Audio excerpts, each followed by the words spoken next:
আমরা এসএফআই এবং টিএসইউর তরফে একটি প্রতিনিধি দল আজকে TRBT teachers recruitment board Tripura তার যে চেয়ারম্যান রয়েছেন ওনার নিকটে দুটি দাবি নিয়ে ডেপুটেশনে মিলিত হতে যাচ্ছি।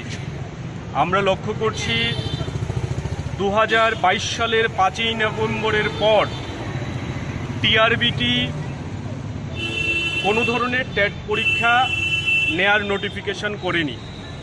গত 2 বছরের বেশি সময়ে রাজ্যে কোনো টেট পরীক্ষা হয়নি। এই রাজ্যে বিএড ডিএলএড পাশ করা হাজার হাজার তরুণ তরুণী তারা টেট পরীক্ষায় বসতে চাইছেন, নিজেদের শিক্ষক হিসেবে যোগ্য করে তুলতে চাইছেন, কিন্তু টিআরবিটি কোনো পদক্ষেপ করতে পারছে না। বিভিন্ন সময়ে টিআরবিটির চেয়ারম্যানের নিকটে ডেপুটেশন দেওয়া হয়েছে। উনি বলছেন সরকারের তরফে বিভিন্ন সমস্যা থাকায় এই পরীক্ষা নাকি নেওয়া যাচ্ছে না। তার সঙ্গে আমরা লক্ষ্য করছি আমাদের রাজ্যের মধ্যে বিভিন্ন স্কুলে শিক্ষক সংকটে একেবারে জেরবার অবস্থা। সাধারণ ছাত্রছাত্রীরা ক্লাস না হওয়ার কারণে রাস্তায় নামতে হচ্ছে, আন্দোলনে যেতে হচ্ছে।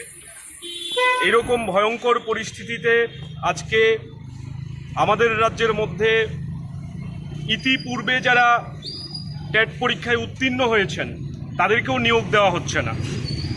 সরকার এক্ষেত্রে কোনো ভূমিকা পালন করছে না। টেট উত্তীর্ণরাও মুখ্যমন্ত্রীর কাছে বারবার নিবেদন করছেন যে আমাদেরকে নিয়োগ করুন, কিন্তু এই রাজ্যের মুখ্যমন্ত্রী কার্যত চোখে কালো কাপড় বেঁধে গান্ধারীর ভূমিকা পালন করে চলছে। এই নিবেদনে কোনো কাজ হচ্ছে না। এরকম একটা পরিস্থিতি আমাদের রাজ্যের স্কুল শিক্ষা ক্ষেত্রে বিরাজ করছে। এই পরিস্থিতির মধ্যে দাঁড়িয়েই ভারতের ছাত্র ফেডারেশন এবং উপজাতি ছাত্র ইউনিয়ন আমাদের দুটি সংগঠন আমরা আজকে টিআরবিটির চেয়ারম্যানের কাছে ডেপুটেশনে মিলিত হব। আমরা দাবি করব যে অতি দ্রুত টেট পরীক্ষার নোটিফিকেশান করতে হবে এবং এই ক্ষেত্রে যা কিছু সমস্যা রয়েছে আভ্যন্তরীণ সেই সমস্যা মিটমাট করে টিআরবিটিকেই উদ্যোগ নিতে হবে, যাতে সঙ্গে অতীতে টিআরবিটির অধীনে বছরে অন্তত 2 বার টেট পরীক্ষা হতো। সেই অভ্যেসটাও একেবারে ম্লান হয়ে গেছে। টিআরবিটি সেই অভ্যাস অনুশীলন করার ক্ষেত্রে দুর্বলতা দেখাচ্ছে।